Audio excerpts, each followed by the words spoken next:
look at your health like a job. No winging it, no ad hocing it.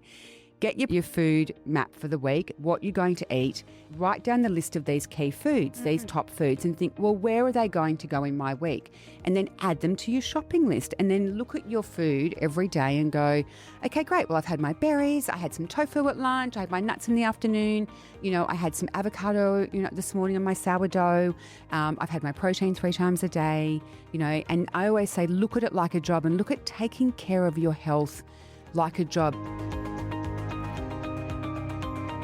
Hello and welcome to Thriving in Menopause, brought to you by Prevention Magazine. I'm Zoe Mernier, the editor of Prevention, and today we're looking at the way that the food we eat can best support us through the menopause transition. My guest today is clinical nutritionist and best-selling author Sarah Di Lorenzo, who has a new book dedicated to the power of protein. Sarah is passionate about helping women understand why protein matters so much during midlife and what that really looks like in terms of incorporating it into our diets. We'll also touch on other key nutrition strategies for managing symptoms and feeling your best through this stage of life. So if you're looking to make some simple tweaks that can really support your body, not just through menopause, but for the rest of your life, this conversation is for you. Sarah, thank you so much for joining us today. Hi, Zoe. Thank you so much for having me. I'm listening to you thinking I'm so excited for this chat today because it really is so important. So congratulations on your book. You're certainly a very prolific author. Now, what inspired you to focus specifically on protein this time? Okay, so as a clinical nutritionist, I'm talking to our patients a lot. Because I'm 52, I have a lot of patients around my age as well, similar females who want to talk to me about perimenopause and menopause and the importance of protein with that. But also I started to really notice the protein movement.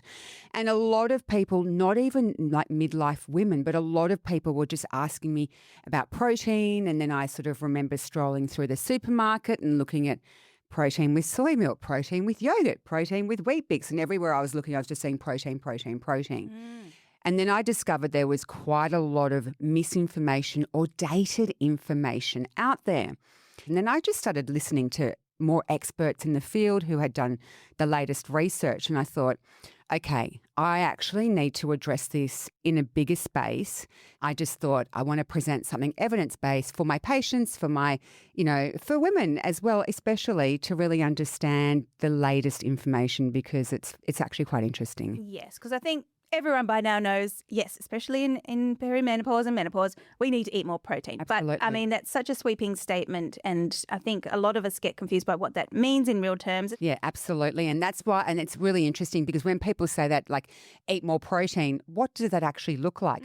What does that look like as a day on a plate? What's an easy formula to really understand? So historically, the guidelines were 0.75 of a gram of protein per kilo of your own body weight. Now, when I did research into that, I actually discovered that 0.75 of a gram of protein per kilo of body weight was actually to prevent deficiency. And then the latest research is really showing that women need 1.2 grams of protein per kilo of their own body weight. Now, what I was finding was people were looking at protein thinking, oh, well, that's a steak that's 100 grams or that's 100 grams of chicken. So they were thinking that's 100 grams of protein. I was like, right, okay, I need to clear this up. So I would just say to people things like 100 grams of chicken, which is the highest source of protein, is 30 grams of protein. So then I would say, so it was actually teaching people how much protein which was in certain foods was really important. You know what, Zoe? There is some maths to it. But after a while of doing it, like I always try and get people to, when it comes to protein requirements, really look at the hand method as a simple way, how much protein, and then, working it out per grams of the meat that you're eating. So, for example, if you've got the palm of your hand might sit 120 grams of, say, meat, that might be 35 grams of proteins. But at the end of the day, an easy way to remember it is, say, I'm just going to pluck a number. If you're 60 kilos and a gram of protein, if you do gram to kilo, that's 60 grams. But then you just have to add a little bit more on and take it up to 80 grams. And that's how much protein I recommend women to have who are a 50, even 45, 50 plus because of sarcopenia and muscle loss and everything that goes on in perimenopause and menopause. Well, let's backtrack a little and, let's talk about, I think, people do know why, but it never hurts to just know exactly why it's so important in midlife in our nutrition. For women? For women, absolutely. Yeah. Okay, so we love estrogen. That's that beautiful, wonderful hormone it's our youth. It's, and the thing is we lose estrogen. That's menopause, is just you lose that estrogen. And sadly, and I have to really explain this to my female patients, when you lose estrogen, you lose muscle mass. You've got increased risk of things like osteoporosis. You don't have that support as you did with bone. And also the loss in estrogen actually means you're more prone to gaining weight. So when in particular, when it comes to sarcopenia and muscle loss, so when we're losing estrogen, we're also losing muscle mass. And so sarcopenia just means muscle loss in general. And so why the protein requirements are so incredibly important for women who are perimenopausal and menopausal is because we need protein that has a role in calcium absorption. We need protein as well that has a role in our hormones as well. So we need it for hormones, especially estrogen. We also need protein that's going to help keep us full, which is really important for maintaining a healthy weight, because the whole weight thing can really just mess with females. Like I've just spoken to thousands of women who just can't understand why they're eating the same thing and the weight is coming on. It's about also our immunity. We need protein to build antibodies. I always talk to my female patients and say, let's when they're going through the change, that sort of noticing changes, I always say it's time to recalibrate. What worked before is not going to work now. We just have to readdress our diet, and there's so many different things you can do with so many different patients. And, with menopause and perimenopause, in my experience of as a practitioner with this, no woman is the same. Every woman has a different experience. You don't know their genetic background. You don't know their level of activity, their stress, the quality of their sleep. All of these things really are important when you're trying to really work through things with people. And all menopause experiences, I feel, they're not unique. No, absolutely. But let's try and look in broad strokes just for the sake of everyone out there. So in terms of what women should be eating in terms of protein, how does that compare to what you find that most women are currently eating? Yeah, it's interesting. So I do feel a lot of women, and I do feel just generally, Zoe, people who generally with aging, people don't eat as much protein as they used to, because a lot of them, they'll say things to me like, oh, I just don't like eating a steak anymore. I don't like the way it makes me feel. I just feel like I'm not digesting it properly. So if you were to look at people, if you look at people generally as they age, they have a preference towards more, softer foods or things that they don't have to chew. It could be dental reasons. There's a whole lot of other reasons. But people with aging don't tend to eat as much protein, like the big steaks and all that kind of stuff. Yeah. So it's really, for starters, the protein. I truly believe people have to have protein with every single meal. Breakfast is a absolute essential to have protein. Everyone needs to start their day with protein. It is absolutely essential. There's so many different ways you can have it. It can be, in your Greek yogurt. I always say to my patients, Greek yogurt has got 24 grams of protein compared to the serve of a plain yogurt, which would have about 12. So having your Greek yogurt or having your eggs in the morning, or if you have your salmon in the morning, there's a lot of different ways you can bring protein into the diet, but protein you have to start your day with. And what it kind of looks like is, I always just say to people, aim for an absolute minimum of 20 grams of protein per meal. You need to be having protein with breakfast, lunch and dinner, and understand that protein isn't just meat. You can get protein, like there's 7 grams of protein in an egg. If you're snacking, use your snacks as other ways of accelerating your protein. So grab some nuts. Okay, a handful of nuts. It's only got 4 grams of protein, but you're still going to get all the other benefits, like things like vitamin E in nuts, which are actually great for lowering, hot flushes. So so that can kind of, so there's a lot of foods that can kill two birds with one stone when you think they've got a bit of protein in there. Then you've got the fibre in there, which is really important. Fibre is incredibly important for menopausal women. And so bring the protein into your snacking, and things like legumes. Yes. Yep. are really excellent. So they're really palatable. They're, you've got to, for people who don't, and legumes, when I'm saying that, I'm talking about lentils and chickpeas and beans.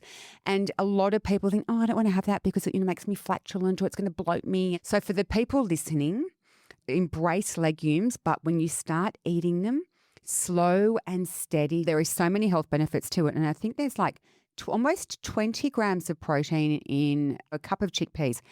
And you think of that when you think of 30 grams of protein in 100 grams of chicken. So you can get your protein from plant-based sources as well. And so don't overlook that. Even things like garnishing your meals with nuts and seeds will bring up the protein content. So using your afternoon snack for something like hummus, you're bringing in some protein now. And then your dinner, always, all of your meals should be definitely having a source of protein. So you can actually bring it into your snacking as well. And using the snacking can help accelerate it and get you up to that 1.2 grams. A little hack I've got for people who struggle with protein. Yeah. I don't want to eat meat, or they might be. Yes, of course. I was going to say my next question was going to be vegetarians. Vegetarian. Well, it's really important because a lot of vegetarians, and it depends. There's some vegetarians who will eat eggs. There's some vegetarians who may eat cheese, and then there's vegetarians who don't have and then you've got vegans as well. Yes, yeah.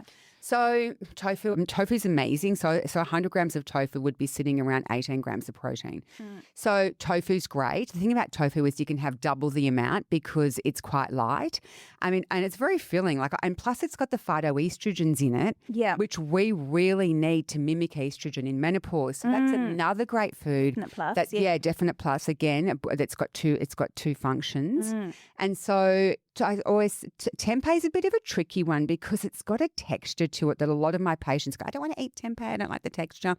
So it's definitely, if you don't, there's 101 things you can do with tofu. You can put it in a curry, you can cook it as a steak kind of thing, and you can blitz it in the morning with turmeric and make like a sort of scrambled eggs. So I always say get versatility with tofu. Also, there's amazing plant-based protein powders that you can add to things like, say you're having coconut yogurt in the morning and you're having it with, all of your antioxidants that you're getting in all of your berries there. Well, why not put a scoop of protein powder in that? To pimp. Do you know what I mean? And you can actually add, for my patients who are elderly, when I'm really trying, because they're the ones who really need protein, like I would say 65 plus, I try and get them to have 1.6 grams because of their muscle loss, significant muscle loss. And I'm like, add the protein powder to soups and stews. Just throw it into what you can as well. Throw it into your yogurt, and you've just got to find a good one. Yeah, well, that was my question. Yeah. Obviously, there's a lot of talk about protein powders and supplements. Are they obviously not all created equal? And, should we be focusing on whole foods first and foremost? I always say food first, Zoe. Like, I'm a very big believer. Like, all supplements have to complement an already healthy diet. They should never be in place of.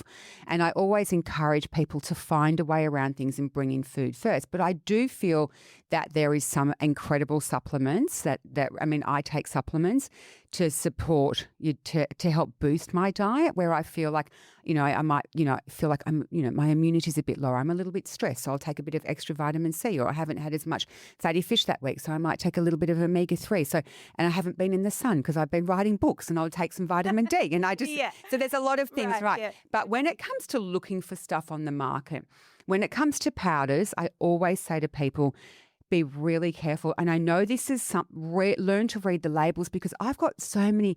It would be fair to say I would get 1,000 emails a day from people, from viewers, from book readers, from community members, from social media platforms.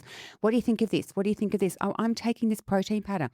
And a lot of them, Zoe, could be meal replacements, or they could have artificial sweeteners in them, or artificial flavour enhancers. And so I'm a bit of an expert at reading these labels. So I always say to people, if you want to use these products, my favourite is a whey protein isolate, because it's protein that's been isolated, not a concentrate that's got carbohydrates and fats in it. So I always say whey protein, unless you are a vegan vegetarian and you don't want the whey, but just look for something really clean, minimal ingredients. I think that they can really help support a diet, and just things like feel like your smoothie in the morning, then you could throw a powder in there. And if you don't want the dairy, they can really help a lot. I know a lot of women who don't, and this is a bit of a trend now, which is interesting. There's a bit of a trend called Profi, where you add protein powder to your coffee in the morning. So women generally, they've got young children and they run out the door and they're making a school lunch and they've got their breakfast and they're like, oh, I'll just have a coffee. And then they get to work and they generally don't eat till lunch and they think, well, maybe that's okay because I could call it the 16-8 or something. And so I see a lot of this kind of like ad hoc thing as you go and like, well, that's okay, I've skipped breakfast. And then they haven't, that's a whole nother conversation. But back to the Profi. I kind of looked at this trend and I think it's great because number one, when you have protein in the morning, you're satiated, right? You're going to be in a good mood for the morning. Protein helps keep you full because protein sits in our tummy for around 4 hours compared to a carbohydrate that sits there around 1 or 2. So really important for keeping satiated, again, for helping you stay at a healthy weight. And then with the coffee, well, you've got the circulatory support. You've got you feel satiated because coffee can actually suppress appetite, and you've got the mood boosting properties of the coffee. So I kind of feel like and a win-win. Yeah, a win-win with that. But the key is, Zoe, you cannot put protein powder in hot coffee because it curdles and chunks. So it's got to be cold and then reheated and then heated. Right. So that's for anyone listening who wants to, and that's a great way for women skipping breakfast because I'm really against skipping breakfast. I've always just no matter what, it's the best way to start your day.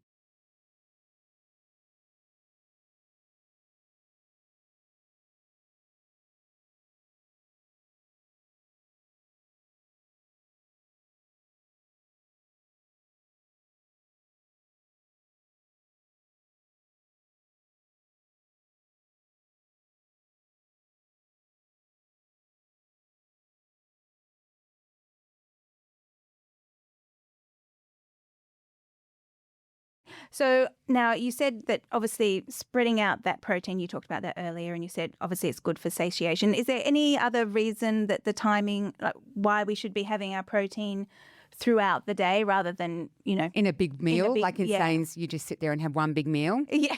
Absolutely, 100%. What I love most about this, I mean, proteins, as I said, proteins are so important for so many different reasons that I've mentioned. But if you start your day, right, imagine this, you've woken up, you start your day, you've had a couple of eggs, you've got the B vitamins in the yolk that are going to give you energy, the fat in the yolk to keep you full, and you've got 14 grams of protein there. And then you might add a few mushrooms, or you might add some smoked salmon or something else to it, or a bit of avo. You are, number one, you're in a good mood. You are satiated. But the biggest thing, Zoe, which is so important, is your blood glucose is stable. So it's all about keeping that blood glucose. You're not getting the sugar highs that make people. You think of having like in a slight big thing of banana bread or a muffin in the morning. You're going to get that glucose spike and you're going to get that glucose dip as well. And so you think about, and then you go into mid-morning. And you've had a handful of nuts. Well, there's another 4 grams of protein. Again, you're going to feel satiated. You're going to be focused. Your productivity's high. You're going to be in a good mood. And you won't have the food noise. So if, say, mid-morning to something completely opposite, you went and grabbed a couple of biscuits with your morning tea. Well, there's another glucose spike and low. But glucose spikes aren't like, yay, I'm having a sugar high. People actually report glucose spikes as feeling dizzy and fatigued. And then you've got the glucose, and then you've got the dip, and then it comes to lunch, and you're looking for something to spike you back up. So you might go and get a Luxor or have a big sandwich or something. So, and on the opposite, you think that you're satiated, you've got this protein that's, keeping you full, and then you get to lunch. And then you can have, for lunch, say you have like a bit of brown rice, and which has got some B vitamins. It's got the gut support that we really need. There's a lot. I mean, we can go into gut soon, but gut's really important for menopausal and perimenopausal women managing gut health. And then you can have, maybe a bit of salmon with it or some chicken and a gorgeous salad. Like that would be absolutely amazing. And then you think about, your mid-afternoon, you might have had some hummus, or you might get if you're on the run, you might grab a protein bar. There's some amazing ones on the market. And then you go into your dinner. And I always say to, dinner, it could be whatever it is. It could be a little bit of eye fillet, or it might be some chops and some vegetables. So all day you've had that, a really beautiful, stable blood glucose, quality of life, mood, but as well as on the side of all that, is what you're doing and managing muscle.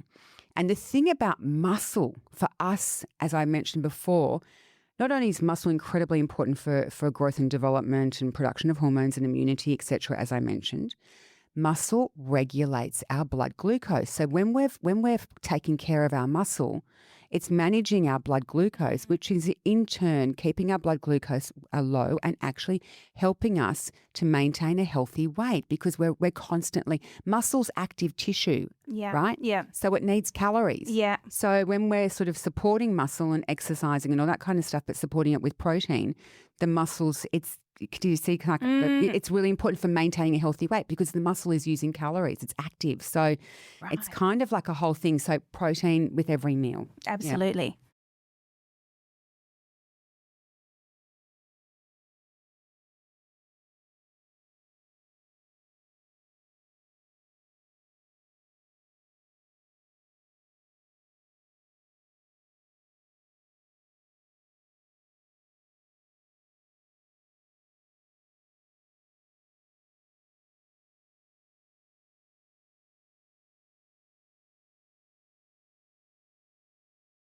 So let's just look beyond protein for a minute. What are some of the other really important nutritional shifts that women should be thinking about in perimenopause and menopause? Yeah, as I mentioned before, I always say it's a whole diet recalibration. What worked for you before doesn't work now.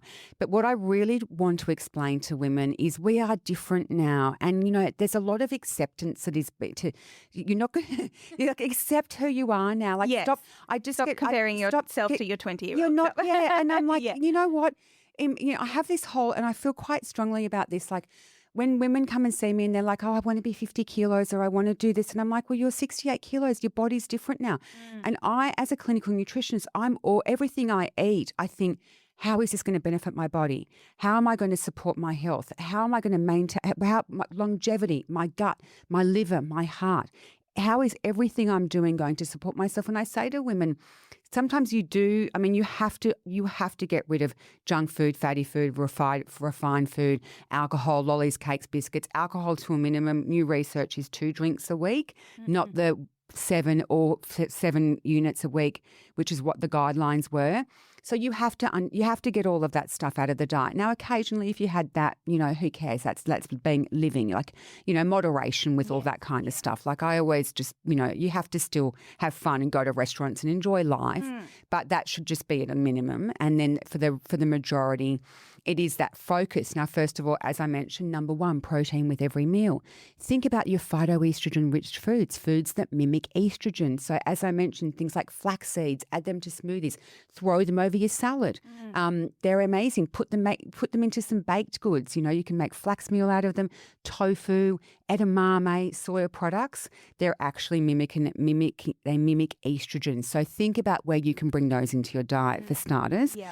And then antioxidants are really important to fight. So, and just things like I just say to people every day, the guidelines are like 2 pieces of fruit a day, but think every day maybe of having something like berries. I have berries every day, and if they're out of season, I'll just buy the frozen ones. They're if they're actually great, and they're actually a lot cheaper. Even though I love those big, huge ones. Yeah. I love those, and I look at them and they're like $12 a punch. I'm like, no. But those really important. Yeah. Fiber, and this is what women, and this is something that a lot of women go, oh, I don't want to eat carbs. And I don't, this whole fear of carbs, which is, we need fiber. It's so important for keeping our system going, feeding the bacteria in our gut. Yeah. If your gut health, and I'm just going to touch on fiber now. So when we're going through menopause, it's like hormones, like estrogen can go to the liver and then can go to the gut to be eliminated. It's called sex hormone binding globulin that mops up excess estrogen. And then if your gut health is really good when you're going through menopause, your gut bacteria can reactivate your estrogen. So you can start circulating more estrogen if your gut health is really good. So So don't embrace fiber. Now, I'm not telling people to go out and eat like, big, what they think is like refined carbohydrates or big restaurant serves of pasta. Yeah. That was good, Zoe. Thank you. I'm just saying things like, have your brown rice with your lunch. I'm a very big believer in having complex carbohydrates at breakfast and lunch, never at night. And the reason why never are carbohydrates at night is because we're producing melatonin at night. Why would we want to have carbohydrates that need insulin, that are going to spike insulin which will become glucose in our blood? They're going to spike insulin. Insulin's going to want to move that glucose into your cells for energy. Right. And at the same time, if you eat carbs at night and you're getting this insulin going, and then at the same time you're trying to produce melatonin, that, by the way, we need protein to produce melatonin to support our sleep, because protein's really important for hormones. So if you think you've got this battle going on between insulin giving us energy and melatonin trying to get us to sleep, you wonder sometimes when you've had the pasta at night and you're laying there and you're thinking, I can't sleep. I've been here for 45 minutes, and you're looking at the time and people go, I can't sleep, and they get anxious and they just go, I can't fall asleep. Well, cut the carbs out at night. Working with your circadian rhythms. I have an obsession with circadian rhythms. Now, back to your question. I've gone totally on a tangent. Good fats, absolutely essential. Yes. Olive oil every day, 1 to 2 tablespoons as a minimum for heart health, lowering inflammation. Avocado, nuts, all those kind of things. Now, when it comes to serving sizes, I always say to people, with an avocado, you only need a quarter. With nuts, you only need 30 grams. So just monitor those, because they're the things we love. I know. Nuts. I can't stop it, mate. I'm at cashews, the big cashews and Himalayan pink salt. I've had those recently. Macadamias. They're so good. So your nuts are really important. Obviously, calcium-rich foods for our bone, incredibly important. Calcium is beyond like the milk, the yogurt and the cheese. We also can get back calcium from chia seeds. So you can add those to your yogurt in the morning. Really important. Calcium as well from the little bones in fish. So if you get a can of salmon, drain it. This is one of my ways of eating the little bones, because I just find canned salmon a bit like cat food. So I try and embrace it. So I just mash it up with a fork. I add an egg. I also add some herbs to it and just sort of pan fry it in a non-stick pan as a way of bringing that in a couple of nights a week. Vitamin D, absolutely. I feel like I need to be the national brand ambassador for vitamin D. Because everyone I see, Zoe, in my clinic, 9 out of 10 people are vitamin D deficient. And vitamin D is so incredibly important for maintaining our healthy weight. Lack of vitamin D, osteoporosis, weight gain, so it's leads to weight, eczema, hair loss, depression, low mood, low energy. So it's just incredibly important. So don't be scared of the sun. Go out in the morning or the afternoon. Just put your skin in the sun. Like it's sun's medicine. I'm not telling you to put baby oil on and go and lay there like my mother did. Yeah, exactly. The height of the day. And I think what else? So omega-3, phytoestrogen foods, calcium, vitamin D. You can get vitamin D from eggs as well. And your fiber, and again, your antioxidant foods. Find, and for the listeners, get your food a plan for the week, right? Yeah. And this is the way you can make this, you can apply this. And I always say to people, look at your health like a job. No winging it, no ad hocing it. Get your food map for the week, what you're going to eat, and then write down the list of these key foods, these top foods, and think, well, where are they going to go in my week? And then add them to your shopping list, and then look at your food every day and go, okay, great. Well, I've had my berries. I had some tofu at lunch. I had my nuts in the afternoon. I had some avocado, this morning on my sourdough. I've had my protein 3 times a day, and I always say, look at it like a job, and look at taking care of your health like a job, because when you're taking care of your health and you're taking care of yourself, you feel really good, and it's longevity and it's healthy aging, not just a lifespan, but a health span. Even little things like exercise is absolutely essential for all women. They have to do weight-bearing exercises. We've heard that. Really important, obviously, for muscle as well. And sometimes when I don't want to go in the gym in the morning and I think, I don't want to go, and I think, no, I'm doing this because I love my children so much. I don't want them to be my carer when I'm older. Yeah. But I'm doing this for healthy aging and also to support muscle, to help manage my blood glucose, to help manage my menopause, to help manage my mood. It all plays in. Sleep. Worth it. Yes, I Sleep. mean, it's so, yeah. You can see it all. Yeah, it's like a it's web all- and yeah, everything that's crosses right. over. That's right. Yeah. And it just, as you say, you show up better probably because you've slept well and your mood has been regulated by the food you eat, and And sleep just is helping everything. You think of when you've had a good night's sleep. I think I'm when you have invincible. it. Think of when you have it. That's more the thing. That's the worst. I have this trick where when I have had a bad night's sleep and I just wake up and I go, I'm just going to pretend I did mind over matter. Funny that.